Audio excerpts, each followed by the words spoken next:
মায়ের শিলামূর্তির পূজা অষ্টমঙ্গলা সহ বলি প্রদান বক্তারপুর শিবশক্তি দেবীতীর্থ মন্দির ওয়েলফেয়ার সোসাইটিতে। বক্তারপুর শিবশক্তি দেবীতীর্থ মন্দির ওয়েলফেয়ার সোসাইটির মা কালী খুবই জাগ্রত, আর সেই জাগ্রত কালী মায়ের ভক্তদের সংখ্যা দিনের পর দিন বেড়েই চলেছে, তা বলার অপেক্ষায় রাখে না।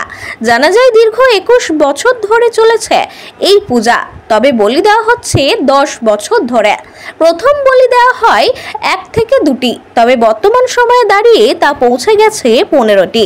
আগামী বছরে আরো বৃদ্ধি পাবে বলে আশাবাদী মন্দিরের সেবায় অভিজিৎ দুলে সহ মন্দিরের সম্পাদক শুভব্রত মিত্র।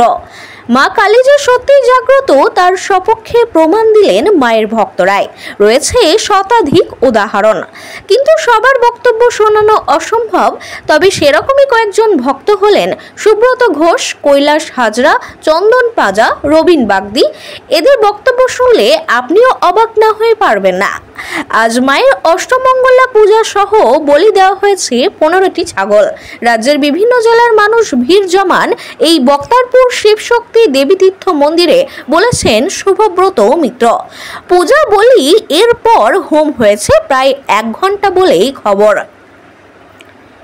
বাঁকুড়ার ইন্দাস থেকে ক্যামেরায় রিজাউল কোটালের সঙ্গে ইনামুল ভুঁইয়ার রিপোর্ট, নিউজ 10 বাংলা।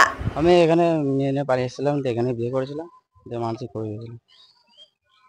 উপকার যারা এবারে করে তারা উপকার পায়, বলবো কি নাহলে করবো কেন। কটা ছাগলের 15টা। আপনার নাম? আমার রবিন বাগদি। কোথা থেকে আসছেন? রঘুনাথ মানব ছিল, মানে বাচ্চা হওয়ার জন্য বাচ্চা হয়েছে, মায়ের চুল মানসিক ছিল। কত 3 বছরে শুধু করা।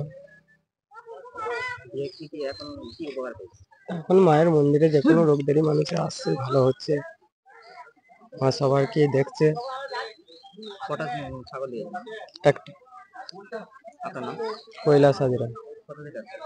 আমার বাড়ি পশ্চিম চাকলা, শ্বশুর বাড়ি এসছি। ঠিক আছে না, আমি প্রথমে মিলে কাজ করতাম, মিলে কাজ করে দিয়ে বসেছিলাম কিছুদিন। এই মন্দিরে আসার পর মন্দিরে জিজ্ঞাসা করলাম যে এরকম বসে আছি কি করব, দিয়ে বললো যে তুমি ব্যবসা করো, ধানের ব্যবসা করো, শুরু করো, পিছনে আমরা আছি। দিয়ে মা আমাকে প্রচণ্ডভাবে সাহস দিয়েছে যে তুমি এগিয়ে যাও, কোনো অসুবিধা নেই, তুমি কোনো বিপদে পড়বে না, আস্তে আস্তে এগিয়ে যাও। সেই থেকে আমি আস্তে আস্তে এগিয়ে গেছি। 1 বছর যাবৎ এই ব্যবসা শুরু করেছি এবং ব্যবসায় ফল লাভ পেয়েছি। সেই জন্যে আমি মানসিক করেছিলাম যে জোড়া পাঁঠা দেবো। সেই জন্য আজকে এই 21শে বৈশাখ দিনটিতে এই জোড়া পাঁঠা মানসিক পরিশোধ করে দিলাম। আমার বাড়ি বাঁকুড়া জেলার অন্তর্গত বাঁকুড়া জেলার ইন্দাস থানার অন্তর্গত বনকি গ্রামের বাসিন্দা চন্দন পাঁজা। সুব্রত ঘোষ, বাড়ি কিশোরগঞ্জ। তাছাড়াও যখন আমি প্রথম এই মন্দিরে আসি আমার নিজের বাবার জন্য, তো যখন লকডাউন চলে তখন আমার বাবার কোমরের যন্ত্রণা হয় এবং সেখানে ডাক্তারবাবু বলে যে অপারেশন করতে হয়। তো আমাদের গ্রামের কোনো এক ব্যক্তির মুখ থেকে খবর পেলাম, তারপরে এই মন্দিরে আসি। আসার পর আমাকে বেশি দিন আসতে হয়নি, তাও 1 মাসের মধ্যে আমার বাবা সেখানে সুস্থ হয়। তো এখন দেখতে পাচ্ছি যে শুধু আমাদের জীবন রক্ষা করার জন্য শুধু ডাক্তারই যথেষ্ট নয়, তো ভগবানকে যদি ভক্তি এবং শ্রদ্ধা থাকে তাহলে একটা শিকড়ের দ্বারাও মানুষ ভালো হতে পারে। তো সেই থেকেই আজ যাবৎ 7 বছর আমি এই মন্দিরে আছি এবং যতদিন আসছি মায়ের কাছে কিছু না কিছু আমি পাচ্ছি। তো মায়ের তরফ থেকে আমার নিজস্ব ব্যবসা 2 বছর যাবৎ মায়ের ইচ্ছায় ভালোভাবেই আমার ব্যবসা চলে যাচ্ছে এবং কোনো দিক থেকে আমার কোনো কিছু অসুবিধা হয়নি। আরও মায়ের কাছে আমার চাওয়া পাওয়া আছে, সব কিছুই আমি পাচ্ছি। আশা করি মায়ের কাছে এলে রোগমুক্ত থেকে আরম্ভ করে মন থেকে যদি মাকে আশা করা যায় সব কিছুই পূর্ণলাভ হবে। মোটামুটি 15টা পাঁঠা বলি হয়েছে।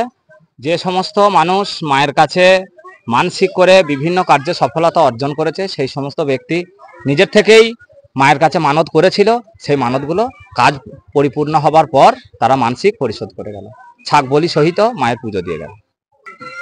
এই বলি ছাড়াও দশহরা, বাসন্তী পুজো, দুর্গা পুজো ইত্যাদি বিষয় হয়ে থাকে। এছাড়াও অনেকে সোনা, রূপো, বাসনপত্র ইত্যাদি, পিতলের কাঁসার বাসনপত্র মায়ের কাছে মানসিক করে থাকেন, শাঁখা, শাড়ি, মালা ইত্যাদি তারা পরিশোধ করে যায়। আমাদের বলি কার্যটা হয়ে থাকে। আপনার নাম? আমার নাম আমি অভিজিৎ দুলে, আমি এই মন্দিরের সেবায়। এটা হচ্ছে আজকে মায়ের অষ্টমঙ্গলার পুজো। প্রত্যেক বছরে আমাদের এটা হয়। মায়ের যারা দূর দূরান্ত থেকে আসে, যাদের রোগ টোগ ভালো হয় বা যে যা মনস্কামনা নিয়ে আসে ভালোগুলো, তারা একটা মায়ের উদ্দেশ্যে মানত করে। সেটা বছরে একটা দিনই পরিশোধ করা হয়, সেটা হচ্ছে আজকে 21শে বৈশাখ। প্রত্যেক বছর এটা মানে ধার্য দিন মায়ের, এই দিনেতেই পাঁঠা বলি করা যায়, মানত পরিশোধ করা যাবে, সেই উদ্দেশ্যে পাঁঠা বলি হচ্ছে। হ্যাঁ, এবছর তার থেকে গোটা 7 বেড়েছে। আর কি কি হয়ে থাকে? এইখানে মায়ের বাৎসরিক পূজা প্রত্যেক বছর 13ই বৈশাখ। তারপরে আজকে 21শে বৈশাখ মায়ের অষ্টমঙ্গলা পুজোয় পাঁঠা বলিদান, যারা মানত করেছে তাদের মানসিক শোধ। তারপর দশহরা পুজো হবে, নাগপঞ্চমী পুজো হবে, তারপর আপনার দুর্গা পুজো হয়,